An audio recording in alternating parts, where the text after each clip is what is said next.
ගොඩක් වෙලාවට පවුලක ගෑනු ළමයෙක් ඉපදුනම ඒ ගෑනු ළමයා තාත්තත් එක්ක තියෙන සම්බන්ධතාවය වැඩි කියලා තමයි අපි අහලා තියෙන්නේ.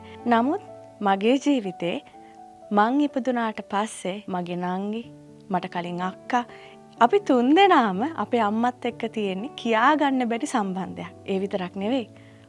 මගේ පුංචි පුතා ලැබුණට පස්සේ මට අපේ අම්මට තිබ්බ ගෞරවය ආදරය තවත් වැඩි වුණා. චූටි කාලේ ඉඳන්ම කාපු කෑම වලින් රසම කෑම මොකක්ද කියලා ඇහුවොත් අදටත් මතක් වෙන්නේ අපේ අම්මා අතින් හදන රසම රස කෑම. ඉතින් කොහොමද අපේ අම්මා අතින් හදන කෑම කවදාවත් අමතක කරන්නේ? එහෙනම් ඇස්ට්‍රා එක්ක මගේ මතක රස මතක කරන මගේ හොඳම ෂෙෆ් මගේ අම්මා එක්ක එකතු වෙන්න. මම ලෝචනයි මාෂි.